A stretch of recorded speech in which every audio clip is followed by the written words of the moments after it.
Everyone, आज ये video मैं आप लोगों के लिए बना रहा हूँ और ये मॉडल पेपर है। इसको ध्यान से देखिए। पहला मॉडल पेपर का जो पैराग्राफ होता है, जो पैसेज होता है, उसके हम पहले क्वेश्चन पे जाएंगे। पहले क्वेश्चन करके रीड करके उसमें पूछे जाने वाले प्रश्नों पर हम अपने आप को फोकस करेंगे ताकि वो प्रश्न में पूछी गई बात आपको याद रहे। चलिए हम देखते हैं पहले क्या पूछ रहा है। पहले पूछ रहा है why is the mastermind quiz. आप ध्यान से देखिए, मास्टरमाइंड क्विज लिखा है। इसे बैटल ऑफ माइंड क्यों कहा जाता है? तो बैटल मानी होता है युद्ध, ऑफ माइंड माने मस्तिष्क का। तो मास्टर माइंड क्विज को बैटल ऑफ माइंड क्यों कहा जाता है, इसको आप दिमाग में रखिए। दूसरा क्वेश्चन है what qualities are required by a quizzer. अगर कोई क्विज पूछने वाला हो, क्विजर जो हो, उसकी क्या क्वालिटीज होती है, तो इसको जो है क्वालिटी पूछ रहा है क्विजर की। तो इसको दिमाग में अपने आप लोग रखेंगे। तो तीसरे वाले क्वेश्चन में why did Ramanand Janardan win mastermind quiz. अब फाइनल कौन जीता था? मास्टरमाइंड फाइनल वाला कौन जीता था? जनार्दन। इसको दिमाग में रखना आप लोग, रामानंद जनार्दन। अब चौथे क्वेश्चन पे हम आते हैं। चौथे में क्या पूछ रहा है देखिए, who are called solid quizzer. अब सॉलिड क्विजर किसे कहा जाता है? Solid which is the most essential quality. और उस सॉलिड क्विजर की गुण क्या है, सबसे जरूरी गुण क्या है? ठीक है, आपको ये दिमाग में रखना है। फिर नेक्स्ट क्वेश्चन में पूछ रहा है which word from the passage can replace the phrase one who can not be defeated. आप जिसे बोलते हैं अभेद्य, जिसे कभी जीता ना जा सके, जो अभेद्य उसे बोलते हैं। तो यहाँ पे आपको पूछ रहा है वन वर्ड सब्स्टिट्यूशन, कि ऐसा व्यक्ति जिसे कभी हराया ना जा सके, जिसे कभी पराजित ना किया जा सके, इसका वर्ड जो है ध्यान देंगे। आइए हम पैराग्राफ पढ़ते हुए प्रश्न को। तो पहले वाले में पूछा है master mind quiz called a battle mind क्यों कहा जाता है। फिर देखिए ध्यान से, द मास्टर माइंड क्विज। यहाँ से देखिए शुरू करते हैं। मास्टर माइंड क्विज अब इसे कहता है billed as a battle of minds. यहाँ आ गया ना आपका battle mind of minds. This battle is fought in to hubs. अब लिखोगे क्योंकि ये बैटल दो लोगों में। तो in each of four participant faces A barrage of question. इसमें चार पार्टिसिपेंट्स होते हैं, उसमें बहुत सारे क्वेश्चन का वो लोग सामना करते हैं। फॉर 2 मिनट्स, 2 मिनट के लिए। तो बात कितनी की गई, कितने मिनट? 2 मिनट के लिए। अब आगे कह रहा है 2 minute on any topic of his her choice. अपने चॉइस की कोई टॉपिक ले लेते हैं और उस पर 2 मिनट बात करते हैं प्रत्येक साइड के लोग। अब आगे इन द सेकेंड राउंड, अब 2 राउंड होता है। पहले वाले में, दूसरे राउंड में क्या होता है, क्वेश्चन आ रहा है जनरल नॉलेज। दूसरे राउंड में जनरल नॉलेज पर क्वेश्चन होता है, इसको दिमाग में आप लोग रखेंगे। There are 2 points for each. अगर कोई जीतता है तो उसके लिए 2 पॉइंट होते हैं। देखिए क्या क्या लिखा है, there are 2 points for each correct answer. सही उत्तर के लिए अगर उसमें प्रश्न पूछने वाले जो हैं, अगर कोई जीत जाता है तो उसको 2 पॉइंट मिलते हैं। 0 for wrong answer and passes. अगर कोई छोड़ता है या रॉन्ग आंसर रिप्लाई करता है तो उसको 0 नंबर मिलते हैं। ये इसमें जो है बात कही गई है। In the event of A tie, मान लीजिए बराबरी हो गई, टाई हो गया मैच, तो उसके बाद वो मैच उसको वो जीत जाता है। टाई के जो कम क्वेश्चन पास किया रहता है उसको जो है विजेता घोषित किया जाता है। ठीक है, जैसे आप माइनस मार्किंग देखे होंगे।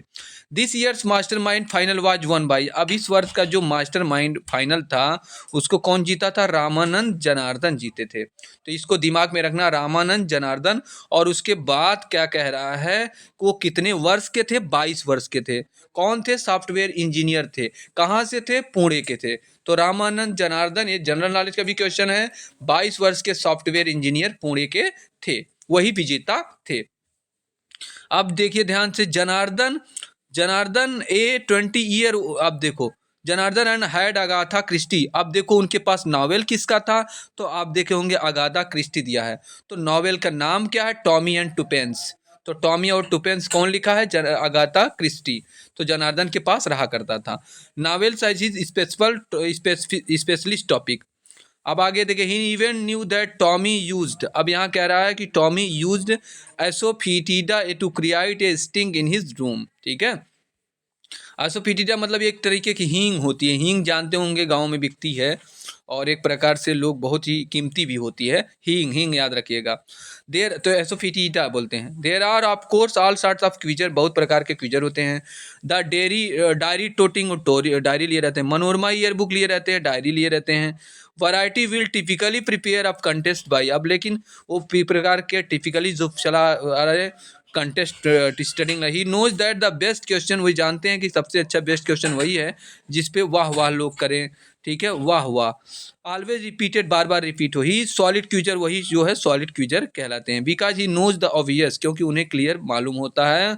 There is the other kind of like Janarda, और दूसरे प्रकार के वो जो वे लोग होते हैं जो जनार्दा की तरह होते हैं, who claim by doing extra prepare for accuser, जो अलग से तैयारी करके जानते हैं। आप जानते हैं कि जो टिपिकल होते हैं वो माना जाता है, जो जो क्वेश्चन पे वाह वाह या आंसर जिस पे वाह वाह लोग करें उसे जो है बोलेंगे this is the solid question और बेस्ट क्वेश्चन माना जाएगा।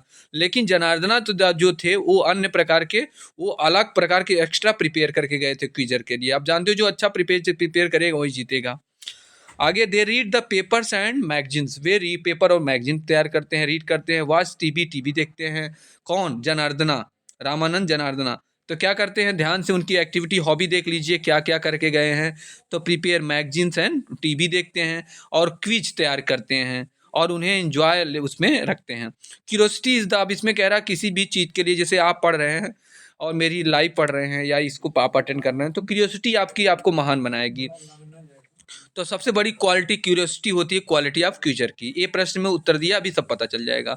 ये फैंटास्टिक मेमोरी एंड कह रहा है एक क्यूजर की जो होना चाहिए उसके पास मेमोरी अच्छी होनी चाहिए, फैंटास्टिक मेमोरी, यादाश्त अच्छी होनी चाहिए और किसी चीज़ को याद करने की क्षमता उसके पास बेहतरीन होनी चाहिए।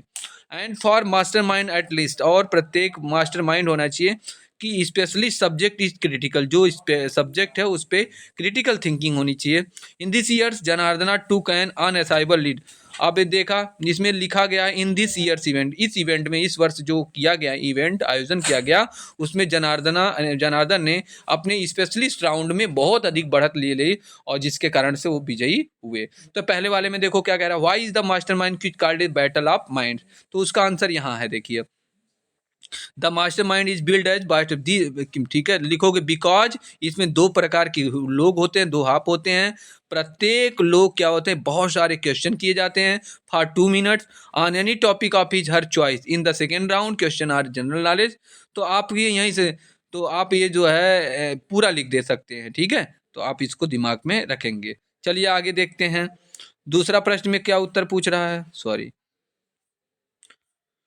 What qualities are required by a quizzer, तो क्वालिटी क्या होनी चाहिए, तो क्वालिटी के पास सबसे पहले is the most essential quality जो है, क्वालिटी क्या होनी चाहिए, क्यूरियोसिटी।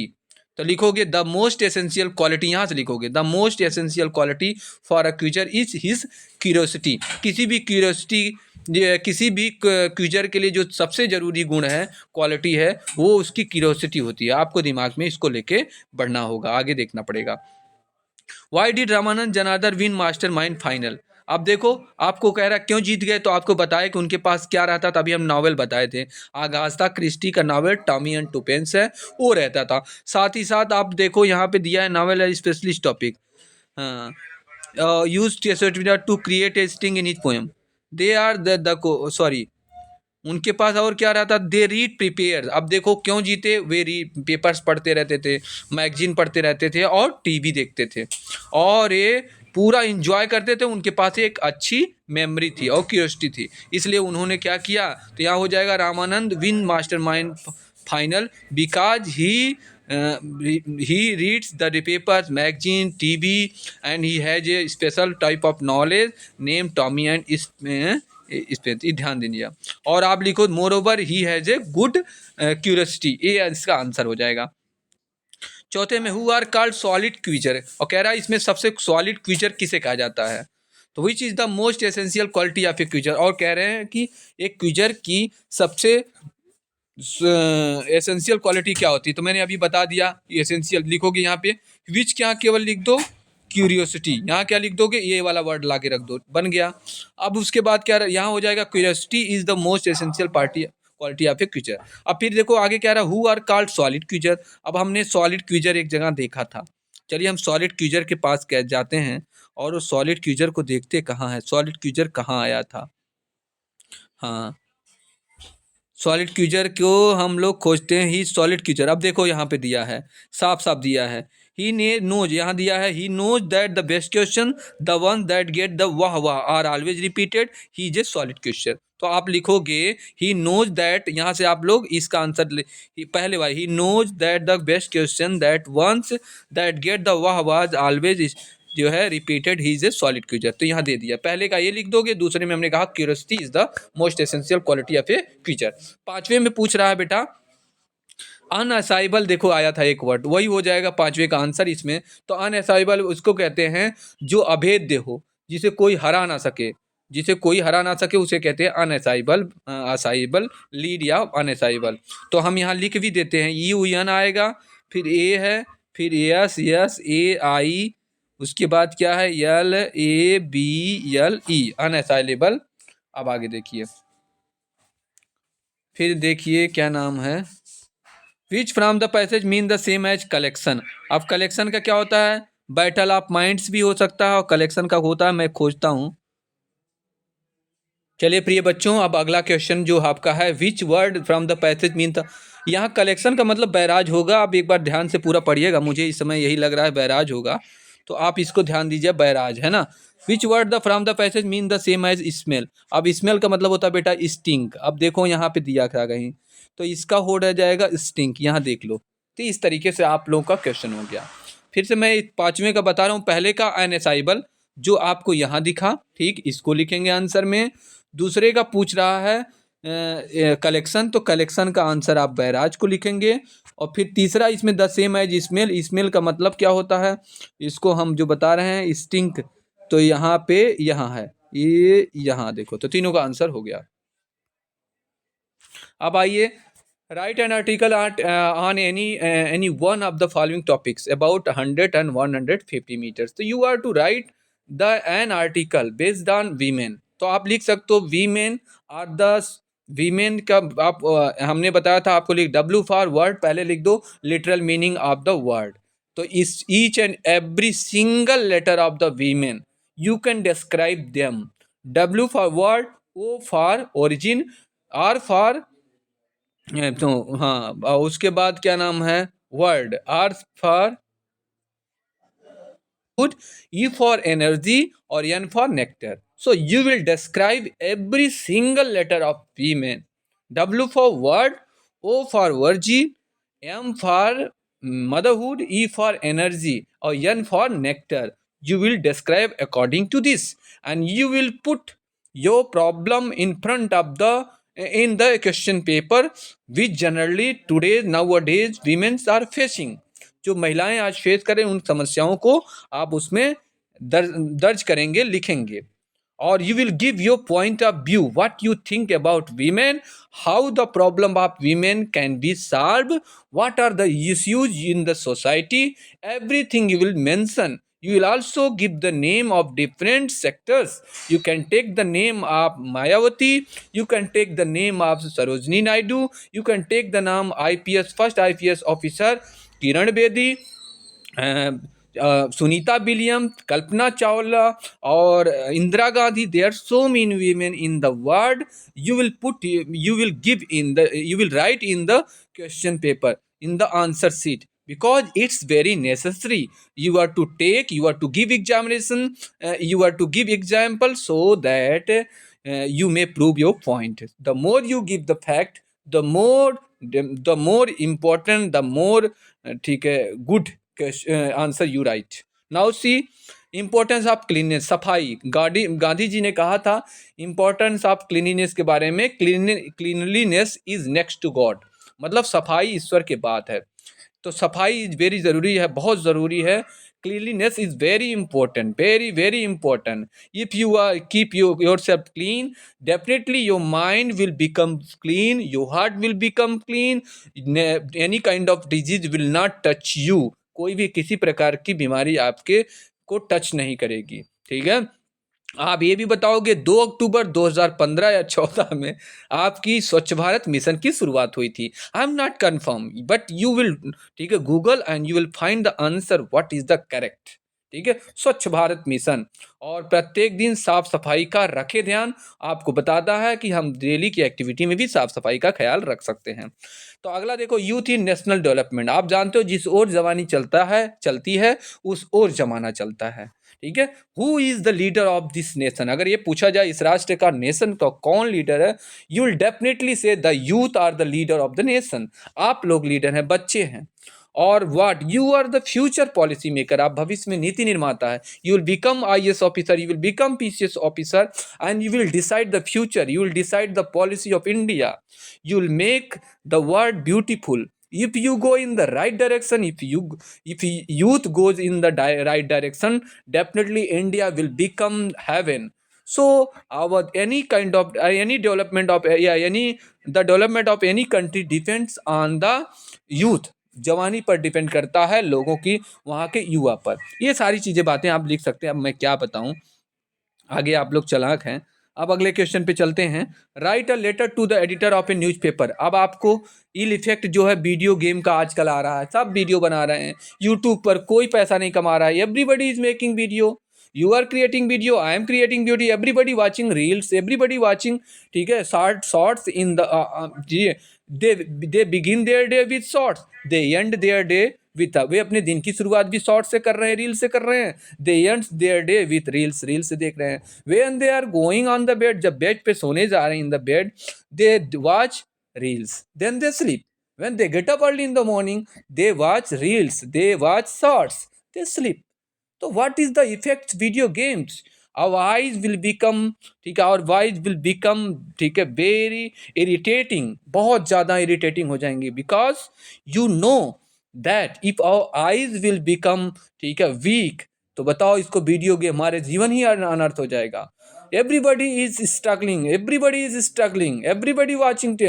हम समय पे, हमारे समय पे जब मैं पढ़ाई कर रहा था, I was watching our any kind of videos after reading 2 hours or 3 hours or 10 o'clock or 11 o'clock, but I didn't start my day with the watching reels or shorts. But nowadays everybody is, ठीक है, is starting their day with reels and shorts. So you can note down it and you can write in the editor of a newspaper, है ना। Letter में आप सारी चीज़ें लिख सकते हैं, और उसको कैसे रोका जाए, उसका क्या क्या बुरा प्रभाव है, आप जरूर इसको लिखेंगे। अब अगला देखिए कहा कि दूसरे वाले में क्या कहा, एसपी को आपको लिखना है, और एसपी साहब को बताना है कि जो मूवमेंट्स है, क्रिमिनल्स आपकी एरिया में बढ़ते चले जा रहे हैं, दिन में हत्याएं हो रही है, everybody, nobody has any kind of sympathy, you see the murder, you see bloodshed everywhere, someone is beating others, कोई दूसरा किसी को पीट रहा है, किसी के यहाँ कहीं क्रिमिनल, तो जो क्रिमिनल में देरी से बढ़ता चला जा रहा है, आप इसके बारे में इसको नरेट करेंगे। चलिए अब सेक्शन सी आपका ग्रामर पर है। Choose the correct option to answer the following question. अब 4 ऑप्शन दिया गया, आप बताइएगा आप लोग। The handle was loose, loss and could of fallen off at any moment, इसमें कह रहा है ये सही है, या बी में दिया the handle was loss and could of fallen off at any moment, ये सही है, द बी है ये, the handle was loose and could have fallen off at any moment, ये सही है। आगे है the handle was loss and could have fallen off at any moment. इसमें 4 ऑप्शन दिए गए हैं, चारों में ए बी सी डी, कौन सा सही था? तो हमारे हिसाब से जो अगर देखा जाए तो लूज होना चाहिए यहाँ, लूज, तो आपके ऑप्शन 1 तो गलत हो गया, लॉस नहीं होता, लूज माने हैंडल ढीला होता है, तो लॉस तो होगा नहीं, तो कट गया। दूसरे वाले बी वाले और सी में देखिए, the handle was loose and could of fallen off an any, 2 preposition है, तो हमारे ख्याल से ये भी कैंसिल हो जाएगा, ठीक है। अब ये तीसरा सही है, सी वाला हमारे ख्याल से सही है। अब आप अपना देख लेना, मेरे पास यहाँ आंसर नहीं है, मैं डायरेक्ट वीडियो बनाना शुरू कर दिया। द एंटोनिम ऑफ डिस्टेंट, यहाँ डिस्टेंट का विलोम शब्द, डिस्टेंट माने दूरी होता है, एडजेंस माने सटा हुआ, हमारे बगल में कमरा जो सटा होता है उसे एडजेसेंट, नियर कब सबसे करीब का कमरा बोला जाता है, तो डिस्टेंट का हो जाएगा एडजेसेंट। फिर कह रहा है the synonym of the word, झील का सिनोनिम क्या होता है? तो झील माने उत्साह, जो फुल कॉन्फिडेंस के साथ कोई चीज कही जाती है उसे कहते हैं झील, तो झील का हो जाएगा डिवोशन। 4 ऑप्शन दिए थे, डिसइंटरेस्ट, डिवोशन, जेलसी और डेंजरस, तो झील का जो सही सिनोनिम वर्ड होगा वो डिवोशन होगा। फिर चलिए हम दूसरे उस पे चलते हैं। वीडियो कभी हाफ ना देखना मेरी, तभी आपको पर नॉलेज होगा, मैं बहुत तेजी से चर्चा कर रहा हूँ। Put a spoke in one's wheel, किसी के पहिया में जाके आप तीली लगा दीजिए, कांटा घुसेड़ दीजिए, वही बात यहाँ पे आई हुई है, put I spoke in one's wheel. अब उसमें आंसर क्या होगा? किसी की पहिया में, आप पहिया चल रही है गाड़ी साइकिल की, आप अगर उसमें आप जाके अपना गोला प्रकार लगा देते हैं, सुई चौंक देते हैं, उसकी क्या हो जाएगी? प्लान ही चौपट हो जाएगी। तो जहाँ प्लान आ जाएगी वहाँ तो हो जाएगा put a spoke in one's wheel का हो जाएगा टू अपसेट समवंस प्लान्स, ठीक है, ये सही होगा। आगे दिया है absence of governance. Absence of governance का मतलब होता है जहाँ पे disturbance of rule and order, जहाँ पे रूल ना कोई नियम हो ना कानून हो, कोई काम ना करे, उसे कहते हैं अनार्की, एनार्की। जहाँ पे गवर्नेंस ना हो उसे कहते हैं अनार्की, ANARCHY, अनार्की। इसको दिमाग में आप रखेंगे। चलिए आगे देखते हैं। एब्सेंस ऑफ गवर्नेंस हो गया, फिर पांचवें वाले पे आते हैं। इसमें कुछ नहीं है, आपको इनडायरेक्ट में बदलना है। तो इसको देखिए, you said to Radha I am studying, तो सेड टू को बदल लो यहाँ पे आस्क्ड में, सॉरी टोल्ड में। तो क्या हो जाएगा, यू टोल्ड राधा, बीच में लिखो दैट। अब देखो आई है तो आई फर्स्ट पर्सन के अनुसार बदलता है ना, तो आई यहाँ यू है तो आई के यहाँ हो जाएगा you. You told Radha that you were हो जाएगा बीच में, you told Radha that you were studying, ये हो जाएगा। आप लोग सुधार लेना। अब दूसरे ऑप्शन का क्या आंसर है, देखो ध्यान से। The librarian said you can keep this book with you, तो यहाँ पे देखो ये लिखोगे the librarian said, said to तो है नहीं, लेकिन आपको यहाँ पे लगाना पड़ेगा, अपने आप से मी चुन लो। तो हो जाएगा the librarian said to me, तो सेड टू को बदल देंगे टोल्ड में, लाइब्रेरियन टोल्ड मी, बीच में इन्वर्टेड कामा हटाने के लिए डबल इन्वर्टेड कामा को लगाओगे दैट, तो the librarian told me that. यहाँ यू क्या कर दोगे, आई, कैन का हो जाएगा could, I could keep, this का हो जाएगा दैट बुक विद, यू का क्या हो जाएगा मी, ऐसे करके। अब आगे चलते हैं हम तीसरे में, मी का बन जाएगा, रुकिए, मी का लाइब्रेरियन हो जाएगा तो विद हिम हो जाएगा। आगे देखिएगा, यू सेकंड पर्सन, हाँ मी ही होगा, क्योंकि मी के अनुसार मी ही होगा। अब आगे चलते हैं, change any one of the following sentence as directed. अब इसमें क्या होगा, डायरेक्टेड करिए, people begin to recycle they generate much less stress, complex sentence. तो क्या हो जाएगा, when people begin to recycle they generate much less stress, तो यहाँ व्हेन जोड़ दो और बीच में कामा लगा दो, बस हो गया। तो यहाँ आप क्या का लगा दो, व्हेन। जब लोग जो है, आप इसको सिंपल सा बना सकते हो, क्या बनाओगे, यहाँ लिख दो व्हेन, सॉरी यहाँ लिख दो व्हेन, शुरू में व्हेन जोड़ दो, तो क्या हो जाएगा, when people begin to recycle, जब रिसाइकल शुरू करते हैं, they generate much less stress, तो बहुत अधिक जो है स्ट्रेस को जनरेट देते हैं, जन्म देते हैं। तो हम लोग को रिसाइकल यूज करना चाहिए। मतलब रिसाइकल का मतलब होता है बेटा, जैसे पॉलीथीन आप खराब है उसको इकट्ठा कर लो, आपका बोतल होती पानी वाली उसको अलग इकट्ठा कर लिया जाता है, उनको इकट्ठा करके कोई नई चीज़ बनाई जाती है जिससे प्रदूषण फैलता नहीं है, वो खराब नहीं होती हैं। तो यहाँ हो जाएगा when people begin to recycle, comma लगाओगे, they generate much less stress, हो गया कॉम्प्लेक्स। अगला है, he finished his work and went home. इसमें कह रहा है उसने अपना फिनिश कर दिया होमवर्क और उसके बाद घर चला गया, तो इसको बनाना है सिंपल में। तो हैविंग यहाँ हो जाएगा परफेक्ट में, हैविंग फिनिश्ड हिज वर्क, उसके बाद लगाओगे ही वेंट होम, ऐसे करके बना दोगे।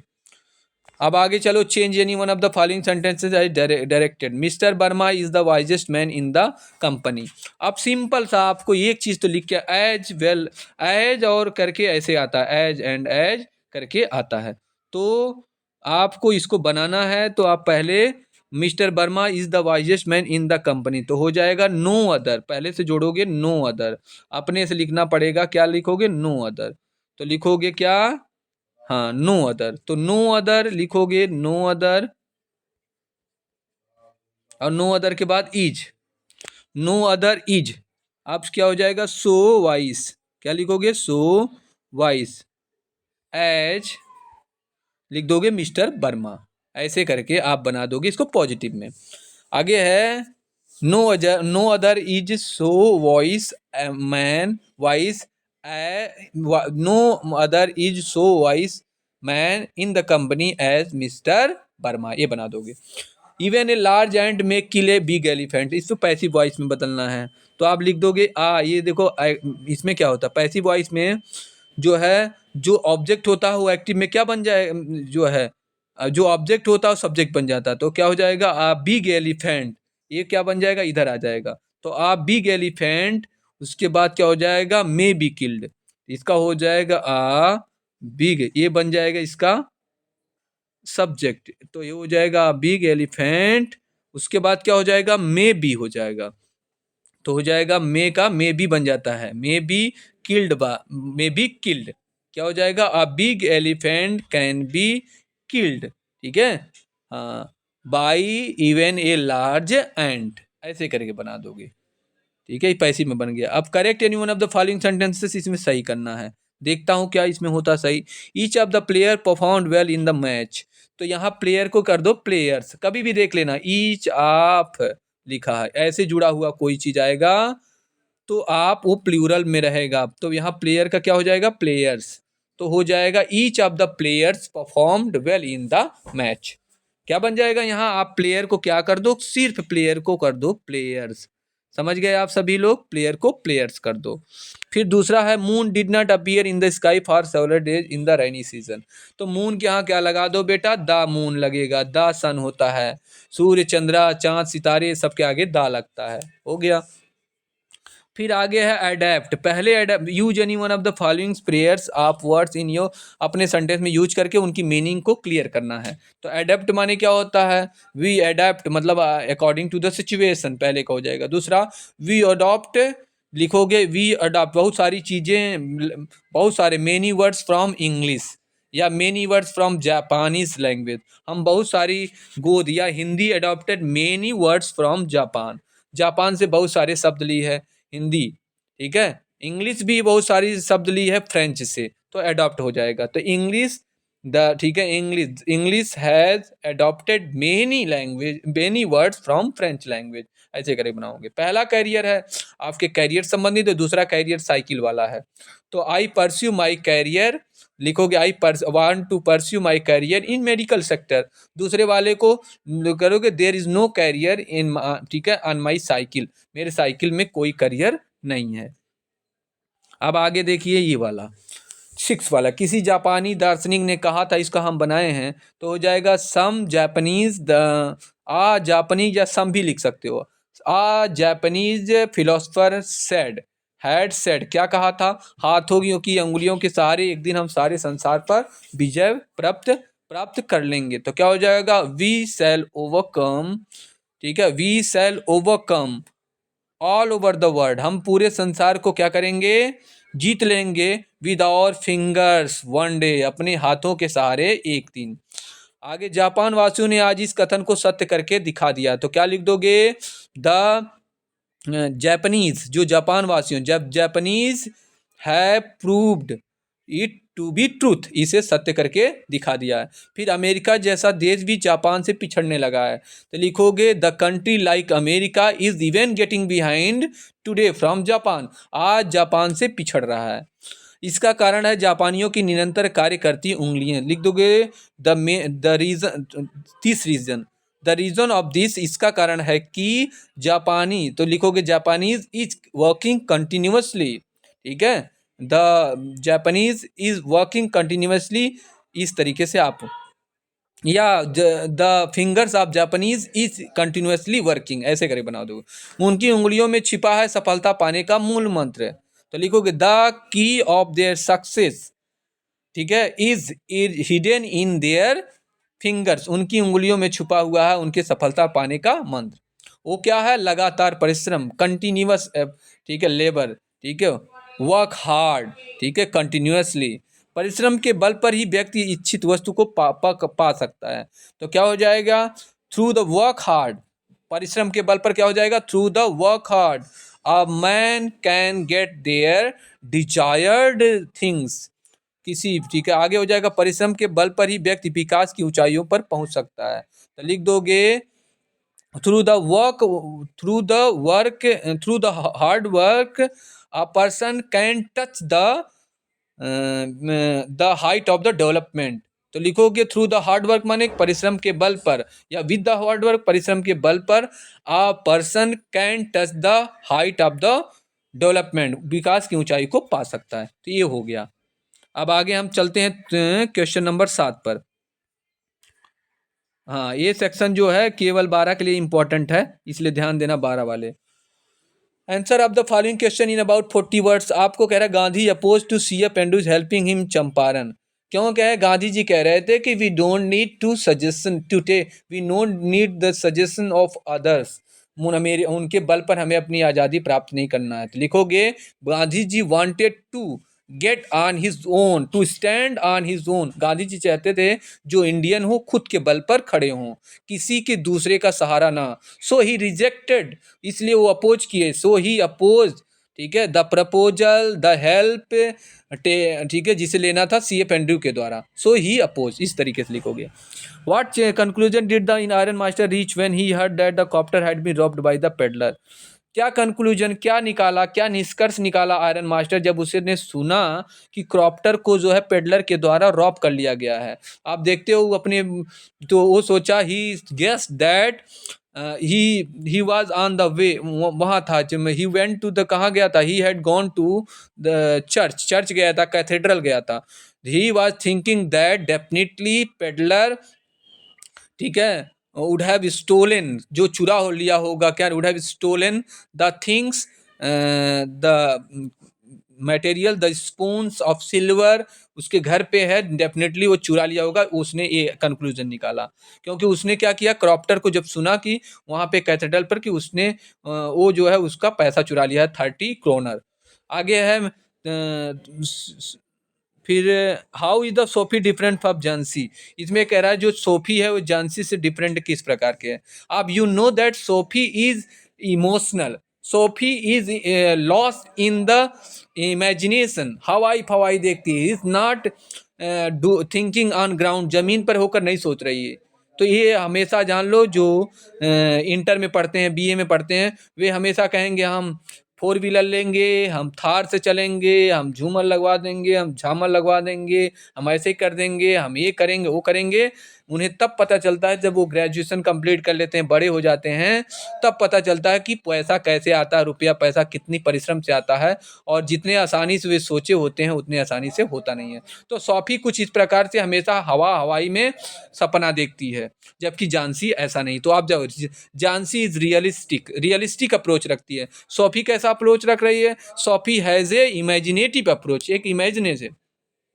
तो ये सारी चीजें आप लिखोगे इसमें। मेंशन एनी 2 लॉन्ग टर्म या consequence of drowning incident on Douglas. तो 2 लॉन्ग टर्म में कंसिक्वेंस उसके डूबने का क्या हुआ, इसको लिखना। अब आगे चलते हैं 8वें पे। 8वें वाले पे देखो, अंबर टू इको को क्या नाम है, इंटरव्यू के आधार पर, what impression do you from Umberto Eco as a scholar and writer on the basis of, कैसे राइटर थे आप उसको देने।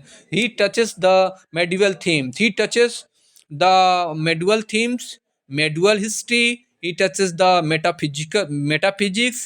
He touches also metaphysics के बाद theology.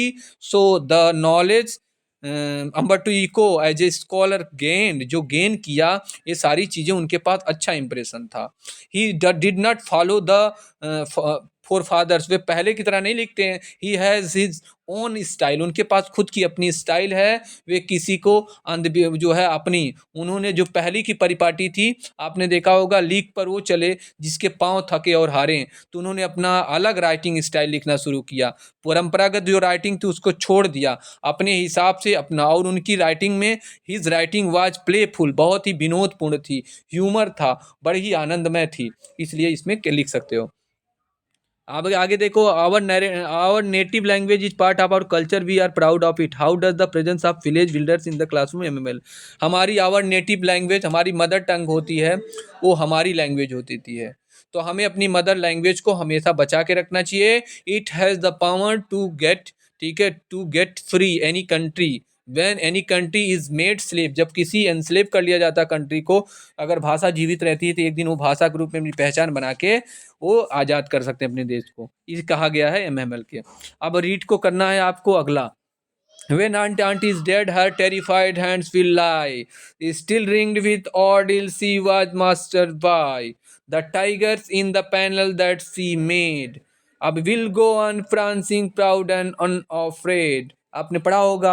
इसमें से 3 प्रश्नों का उत्तर देना है। What is the difference between her and tiger? अब इसमें कह रहा है कि जो उनमें क्या नाम है, आंट में और टाइगर में क्या डिफरेंस, तो कहोगे tiger is symbol of freedom, tiger is symbol of fearlessness, tiger is the symbol of bravery, bravery बहादुरी का सिंबल है।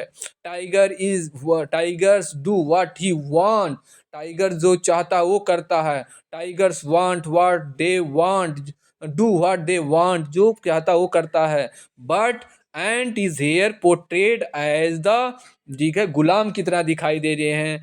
He can not do, she can not do her work according to her desire, अपनी इच्छा के अनुसार नहीं. Why he has so many boundation. आप ही उनके हस्बैंड का बाउंडेशन है, समाज का है, सोसाइटी का है, बहुत प्रकार के रीति रिवाजों का वो बंधन में है, जबकि टाइगर में ऐसा नहीं होता है. बंधन बताया था, गले का हार हो गया, मांग टीका हो गया, मंगलसूत्र हो गया, उसके बाद बच्चे हो गए, समाज हो गया, वो अपने अनुसार उनकी दबाव में थी. अब आगे हम बताए हैं, आप जानते ही. Why was the aunt Jennifer created the tiger so different from her own character. क्यों कैरेक्टर के अनुसार, अपने कैरेक्टर वो गुलाम है तो क्यों ऐसा, जानते हो. वी कैन, क्या तो एवरीबडी, हम आप किसी औरत को, किसी को गुलाम बना सकते हैं उसके शरीर के, बट उसकी सोच को गुलाम नहीं बना सकते हैं. तो यहाँ पे यही दिया गया है कि हाउ पैट्रियार्की कैन कंट्रोल, जो पैट्रियार्की है, पितृसत्तात्मक परिवार कैसे महिलाओं को कंट्रोल कर सकता है, बॉडी को physically, but they can not, patriarchy can not control the thinking of the women. Women जो महिलाएं हैं उनके विचारों को कंट्रोल नहीं किया जा सकता, यही दिखाया गया है. दैट्स वाई द थिंकिंग, जो सोच है आंट जेनिफर की, जो नहीं कर पा रहे हैं वही चीज़ें वो टाइगर को अपने उस स्क्रीन पर बना रही हैं. What are the ordeal that on Jennifer faces. Ordeal क्या क्या इसमें दिया गया है. The difficult experience, the problems she faced, जो उन्होंने प्रॉब्लम फेस की. इसमें ऐसे दिया जाएगा उनका जो ही सी हैज़ नॉट गुड एक्सपीरियंस, उनके पास बहुत अनुभव नहीं है. ऐसा लग रहा है कि सी वाज स्कोल्ड, हमेशा जो है स्कोल्डेड की गई है, बहुत बड़ा dot rebuked, she was rebuked by her husband, बहुत ज़्यादा उनके हस्बैंड उनको सताएं, यही सारी चीज़ें इसमें सामने आके आती है. उन्हें बहुत सारा काम कराया गया है डरा डरा के. अब आगे देखो, सेंट्रल आइडिया लिखनी है. Right the central idea of one of the following question. My mother eight 66 keeping quiet और रोड साइड स्टैंड. इसको मैं लिखा हूँ, जाके वीडियो में देखना. ये सारी सेंट्रल आइडिया आप तैयार कर लेना, हमने पढ़ाया भी है, ध्यान से देख लेना. Answer one of the following questions in, और मैं इन सेंट्रल आइडिया को अपने वीडियो में डाल दूंगा, उसके डिस्क्रिप्शन में ऐड करूंगा.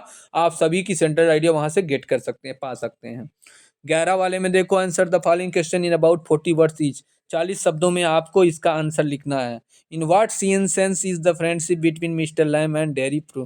किस प्रकार से इनकी फ्रेंडशिप जो है आगे बढ़ती है, कितनी अच्छी फ्रेंडशिप है, इसको आप लिखोगे. जानते हो मिस्टर लैम हैज ए, उनका जो पैर है, ही इज द लेम, लंगड़े हैं, और उनका पैर किसका बना हुआ, क्या लगा हुआ पैर में, टिन लगा हुआ है. और जो डेयरी है वह भी, उसका चेहरा जरा हुआ है, इसलिए वो बचता है अपने चेहरे को दिखाने में. What are the advice the Annan gave to Bama. Bama को एनवाई हम पढ़ाए नहीं आप लोग को. आगे, did see follow it. What made a cool surgeon like Sadao speak sharply to his wife and what was her reaction. इसमें कूल सर्जन जो थे सदाव के, वो क्यों शार्पली बोलते हैं उसकी पत्नी से, उनका रिएक्शन क्या था, इसको आप पढ़ लेना. What will doctor सदाव and his wife do for the man.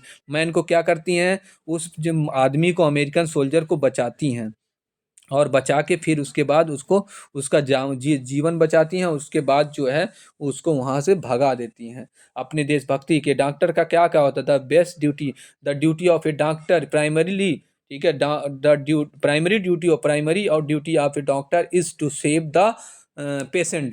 किसी रोगी को बचाना है, किसी मुसीबत में पड़े आदमी को बचाना है, ठीक है. आगे देखो, क्या नाम है, 12 का. Answer any one of the following question in about 80 words. अब इसमें 80 शब्दों में आपको इसका आंसर देना है. क्या है, ध्यान से. What are phytoplankton. फाइटोप्लैंक्टन क्या होती है, तो लिखोगे phytoplankton is a sea grass. Sea माने समुद्र की grass. Phytoplankton is a ocean grass. आप सुने भी होंगे, फाइटोप्लैंक्टन एक प्रकार की समुद्र की या महासागर की घास होती है. How are they important to our ecosystem. हमारे इकोसिस्टम के लिए क्या जरूरी है, आप जानते हो. Phyto, we find phytoplankton largely in the oceans. आज हम महासागर में बहुत सारा पाते हैं, समुद्र में बहुत सारी फाइटोप्लैंक्टन घास लगी है. इसी घास को खा खा के वहाँ के जीव जंतु जीते हैं, वो जंतु अति आवश्यक हैं. आप जानते हो, इन्हीं घास फूस के कारण जो नमक आता है, नाम को ना, खारा पानी है, नमक हमारा बनता है. तो phytoplankton is the symbol of purity. Phytoplankton, ठीक है, is there are so many diversity and our ocean are pure and our ocean is the source of, ठीक है, source of a living system there. ठीक है, most of the flora in the oceans और on the oceans are depend on the phytoplankton. अगला देखना, the astrologer prediction about the death of the tiger king came to be true, do you agree with this statement? हाँ, yes, अभी लिखोगे yes I agree. ठीक है, astrologer prediction, जो astrologer ने कहा था कि the tiger king will be killed by the 100th tiger, 100वें टाइगर के द्वारा मारा जाएगा। ये भी कहा था कि you can kill 99 tigers but the last and 100 tiger will kill you, will, उससे आपकी मृत्यु होगी। और तो इस तरीके से इसकी भविष्यवाणी सही होती है। 99 वो मार डालता है, 100वां बाघ जो है मरा नहीं होता, उसको दूसरा कोई मारता है। उसके बाद उसके बेटे की जन्मदिन पर वो एक लकड़ी का बना हुआ टाइगर ले जाता है, वही उसको धंस जाता है, जो उसका नासूर बन जाता है और धीरे से उसकी इस तरीके से मौत हो जाती है। बस इतना, बहुत बहुत शुक्रिया जितने लोग देखे हैं। मैं आपसे यही निवेदन करूंगा, इसको 2-3 बार देखिएगा और 2-3 देखने के बाद आप सारे क्वेश्चन के आंसर को, मेरी बात को सुनना, उसके बाद पढ़ना आपको आसान भी लगेगा। और इस चैनल को जो आप देख रहे हैं, अगर आपको अच्छा लगा हो तो लाइक करना, कमेंट करना, शेयर करना और सब्सक्राइब करना, और उन सभी ज़रूरतमंद बच्चों के पास इसे शेयर करना जिसको इनकी अति आवश्यकता है, बहुत ज़रूरी है। शुक्रिया, बहुत बहुत धन्यवाद। आप जितना दूसरे के पास भेजेंगे अच्छे चीज़ों को, उतना ही आपको रिटर्न होता है। कि आप जानते हो, लाइफ इज ए साइकिल, एक साइकिल है। व्हाट वी डू, जो हम करते हैं वही हमारे पास पुनः लौट के आता है। तो अधिक शेयर करिए ताकि आपके पास भी नॉलेज हो सके। थैंक यू, शुक्रिया।